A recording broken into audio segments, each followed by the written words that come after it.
এই পৃথিবীতে অসংখ্য প্রাণী আছে। কেউ শক্তিতে এগিয়ে, কেউ বুদ্ধিতে এগিয়ে, আবার কেউ টিকে থাকার কৌশলে। কিন্তু আজকের এই ভিডিওতে আপনি জানবেন এমন একটি প্রাণী সম্পর্কে যার অ্যাটিটিউড, মেন্টালিটি আর লিডারশিপ কোয়ালিটি অন্যদের চেয়ে একদম আলাদা। আপনি যদি জীবনে বড় কিছু করতে চান, জীবনে স্বাধীনভাবে বাঁচতে চান, জীবনে সম্মান অর্জন করতে চান, লিডার হয়ে মানুষকে অনুপ্রাণিত করতে চান, তাহলে আপনার মধ্যে এই প্রাণীর মানসিকতা, অ্যাটিটিউড থাকা খুব জরুরি। আর সেই প্রাণীটা হলো উলফ, মানে নেকড়ে। আমরা সব সময় সিংহের অ্যাটিটিউড নিয়ে কথা বলি, ঈগলের নিজের সাথে যুদ্ধ করার মানসিকতা নিয়ে কথা বলি, কিন্তু খুব কম মানুষই আছে যারা নেকড়ের মেন্টালিটি, লিডারশিপ নিয়ে কথা বলে। অথচ নেকড়ের মেন্টালিটি আমাদের এমন কিছু শিক্ষা দেয় যা প্রতিটা মানুষের জীবন বদলে দেওয়ার ক্ষমতা রাখে। এই পৃথিবীতে প্রতিটা পশুকে মানুষ পোষ মানাতে পেরেছে, কিন্তু মানুষ কখনো নেকড়েকে পোষ মানাতে পারেনি। আপনি সার্কাসে বাঘ, ভাল্লুক, হাতি, ঘোড়া, সিংহ সব দেখতে পাবেন, কিন্তু নেকড়েকে নেকড়েকে কখনো দেখতে পাবেন না। এর কারণ হলো সে স্বাধীনভাবে থাকতে ভালোবাসে। এর জন্য আজকের এই ভিডিওতে আমি আপনাকে নেকড়ের এমন 5টি মাইন্ডসেট আর অ্যাটিটিউড সম্পর্কে বলবো যা আপনার লাইফে অনেক কাজে আসবে। তো চলুন শুরু করা যাক। Number 1, team work. আচ্ছা, আপনি ছোটবেলায় এটা তো শুনেছেন যে একটি লাঠিকে ভাঙা খুব সহজ, কিন্তু 10টি লাঠিকে যদি একটি দড়ি দিয়ে বাঁধা হয় তাহলে সেটা ভাঙা খুব কঠিন। আর এই পয়েন্টটা আমাদেরকে এটাই বোঝায়, নেকড়ের শক্তি তার দাঁত নয়, তার শক্তি হলো তাদের দল। আর তাদের দলের আসল অস্ত্র হলো টিম ওয়ার্ক। নেকড়ে সবসময় দলবদ্ধ হয়ে থাকে। নেকড়ে কখনো একা একা শিকার করে না, কিন্তু যখন তারা একসাথে হয় তারা বড় বড় প্রাণীদেরও শিকার করে ফেলে। তারা দল বেঁধে প্ল্যান করে, কেউ সামনে থেকে আক্রমণ করে, কেউ বা আবার পিছন থেকে, আবার কেউ পাশ থেকে আক্রমণ করে। আর এইভাবে কাজ ভাগাভাগি করে তারা বড় বড় প্রাণী যেমন হরিণ, বাইসন, মুজ এসব শিকার করে। আর এছাড়াও তাদের দলের উপর যখন বাইরের কেউ আক্রমণ করে থাকে, তখন সবাই মিলে রুখে দাঁড়ায়। এছাড়াও শিকার করার পরে তারা খাবার ভাগ করে খায়। প্রথমে খেতে দেয় দুর্বল বাচ্চা আর বয়স্কদের, তারপর যা কিছু বেঁচে থাকবে সেগুলো বাকিরা খায়। নেকড়ে তাদের টিমের মধ্যে কিছু নিয়ম ফলো করে, যেমন প্রতিটা কাজ ভাগ করে নেওয়া, একে অপরকে সাপোর্ট করা, সাফল্য আসলে সবার সাথে ভাগাভাগি করা, আর খারাপ সময়ে সবাই একসাথে দাঁড়ানো। তাই তো এই পয়েন্ট থেকে আপনি এতটুকু শিখে রাখুন যে আপনি একা একটি লাঠিকে ভাঙতে পারবেন না, কিন্তু আপনি যদি 10টা লাঠি ভাঙতে চান তবে আপনাকে 10 জনের একটা টিম বানাতে হবে। Number 2, self respect. নিজের সম্মান কিভাবে বাঁচাতে হয়, নিজের ভ্যালু কিভাবে মেনটেন করতে হয়, সেটা একমাত্র আমাদের নেকড়ের কাছ থেকে শেখা দরকার।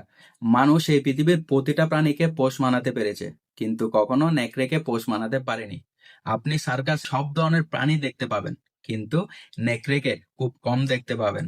আর এটার কারণ হলো প্রতিটা নেকড়ে স্বাধীন থাকতে ভালোবাসে, তারা স্বাধীনভাবে বাঁচতে ভালোবাসে। আর তারা চায় না বাইরের কেউ এসে তাদের কন্ট্রোল করুক। নেকড়ে সারা সপ্তাহ না খেয়ে থাকবে, কিন্তু কারো দেওয়া খাবার তারা খাবে না। তারা নিজে শিকার করে নিজেই খাবে। আর এই জিনিসটা অন্য প্রাণীদের থেকে নেকড়েকে আলাদা বানায়। জঙ্গলের সব থেকে শক্তিশালী প্রাণী হচ্ছে হাতি, কিন্তু হাতিকেও সার্কাসে নাচতে দেখা যায়। কিন্তু এই হালকা সাধারণ চেহারার নেকড়ে মরে যাবে, কিন্তু কখনো কারো গোলামি করবে না। আর এই পয়েন্টটা থেকে আমরা এটাই শিক্ষা নিতে পারি যে আপনার কাছে টাকা নেই, আপনি স্ট্রাগল করছেন, তবু নিজের সেলফ রেসপেক্ট সবার উপরে রাখুন। কারো কাছে মাথা নত করার দরকার নেই, কারণ আপনি একাই সবকিছু করতে পারেন। শুধু নিজের ভিতরের ভয়টাকে বের করে দিন, দেখবেন আপনি ওই নেকড়ের মতো আত্মবিশ্বাসী আর আনস্টেবল হয়ে যাবেন। Number 3, leadership. ওই ব্যক্তি কখনোই লিডার হতে পারে না যে নিজের থেকে ছোট ব্যক্তিদের উপর অত্যাচার করে, ছোট ছোট কাজের জন্য তাদের উপরে হুকুম চালায়। বরং একজন সত্যিকারের লিডার সে হয় যে তার সাথে থাকা প্রত্যেকটা ব্যক্তিকে রক্ষা করে। একটা সত্যিকারের লিডার সে হয় যে পিছনে হাঁটলে অন্যরা নিজেকে সেফ মনে করে, তারা মাথা উঁচু করে হাঁটে। আর ঠিক এমনটাই আমরা দেখতে পাই নেকড়ের মধ্যে। একবার এই ছবিটি ভালো করে দেখুন। এই ছবিটির প্রথমে যে 3টি নেকড়ে আছে, এই 3জন হলো এই গ্রুপের সব থেকে এক্সপিরিয়েন্স আর সব থেকে বয়স্ক বৃদ্ধ নেকড়ে। এরা সামনে এই জন্য থাকে কারণ কোনো বাইরে থেকে বিপদ এলে প্রথমে আঘাতটা এরা নিজেরাই নেয়। এক কথায় এরা হচ্ছে দলের গুরুজন। দ্বিতীয় ভাগে যে নেকড়েগুলোকে দেখতে পাচ্ছেন, এগুলো হচ্ছে এ দলের সব থেকে শক্তিশালী ও ভয়ঙ্কর, মানে যুবক নেকড়ে। যে কোনো বাইরের শত্রুর সঙ্গে এরা লড়াই করে, এবং তৃতীয় ভাগে থাকা মহিলা ও বাচ্চা নেকড়েদের রক্ষা করে, কারণ ওরা হলো এই গ্রুপের ভবিষ্যৎ। চতুর্থ ভাগে যে নেকড়েগুলো আছে ওরা হচ্ছে ওই সেম গ্রুপেরই সব থেকে ভয়ঙ্কর আর সব থেকে শক্তিশালী নেকড়ে। এরা পিছন দিক থেকে মহিলা ও বাচ্চা নেকড়েদের উপরে নজর রেখেছে। এবার জানলে অবাক হয়ে যাবেন যে সবার পিছনে যে নেকড়েটি আছে ওটা হচ্ছে ওদের দলের লিডার, মানে যাকে বলা হয় আলফা উল। সেই পিছনে থাকে, সবার উপর নজর রাখছে। আর এই নেকড়ের একটা হুকুমে সবাই একজোট হয়ে যায়, সবাই তার কথা মেনে চলে। তো এই পয়েন্টটা থেকে আপনি এটাই শিখুন যে একজন আসল লিডারশিপ কখনো সামনে দাঁড়িয়ে হুকুম দেয় না। একজন আসল লিডারশিপ পিছনে দাঁড়িয়ে তার দলের প্রত্যেককে সাপোর্ট করে, সেফ রাখে। একজন আসল লিডার দলের সবচেয়ে দুর্বলকে প্রোটেক্ট করে আর সবচেয়ে শক্তিশালীদের গাইড করে। তাই যদি আপনি সত্যিকারের লিডার হতে চান, তবে শুধু নিজেকে নিয়ে ভাববেন না, আপনার আশেপাশের মানুষ যেন মাথা উঁচু করে হাঁটতে পারে, সেটা হবে আপনার আসল কাজ। Number 4, protect your family. নেকড়ে নিজের দায়িত্বগুলোকে খুব ভালোভাবে পালন করে এবং তারা সবার আগে নিজের ফ্যামিলিকে রাখে। কোনটা তাদের মা বাবা, কোনটা তাদের ভাই বোন, তারা সব বুঝতে পারে। এমনকি নেকড়ে এতটা লয়াল হয়ে যে তারা জীবনে একটাই বিয়ে করে। কোনোভাবে যদি তার স্ত্রী মারা যায়, তখন পুরুষ নেকড়ে সারা জীবন একা কাটিয়ে দেবে, কিন্তু দ্বিতীয় বিয়ে করবে না। আর এর থেকে প্রমাণ হয় যে নেকড়ের লয়ালিটি। এছাড়া নেকড়ের কাছ থেকে আমাদের এটা শেখা খুব দরকার যে নেকড়েদের মা বাবা যখন বৃদ্ধ হয়ে যায় তখন তাদের শিকার করতে দেওয়া হয় না, সে নিজে শিকার করে এনে নিজের মা বাবাকে খাওয়ায়। এখন আপনি এই পয়েন্টটা থেকে কি শিখবেন? প্রথম, যে সবকিছু আগে নিজের পরিবারকে ভালোবাসতে শিখুন।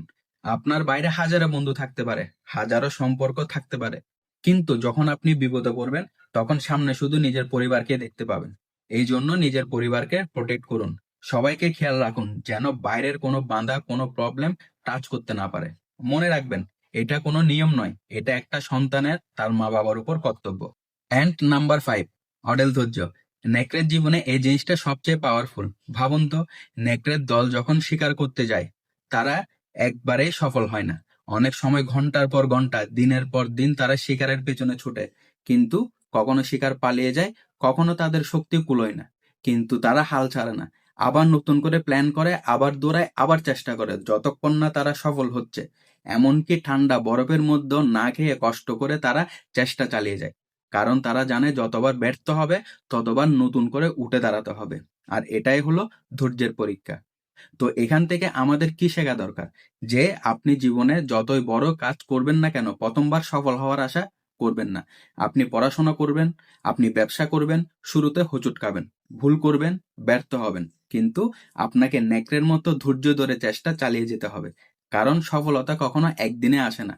তাই মনে রাখবেন, হাজারবার পড়ে গেলেও একবার উঠে দাঁড়ালে আপনি জিতবেন। কারণ ধৈর্য সফলতার সবচেয়ে বড় অস্ত্র। তো বন্ধুরা, আজকের এই ভিডিওটা কেমন লাগলো? এই ভিডিওটা যদি তোমাদের ভালো লেগে থাকে তাহলে অবশ্যই একটি লাইক আর একটি কমেন্ট করে জানিয়ে যেও। আর চ্যানেলে নতুন হলে চ্যানেলটিকে সাবস্ক্রাইব করবে। দেখা হচ্ছে পরের ভিডিওতে। সে পর্যন্ত সবাই ভালো থাকবে, সুস্থ থাকবে এবং নিজের স্বপ্নকে বাঁচিয়ে রাখবে।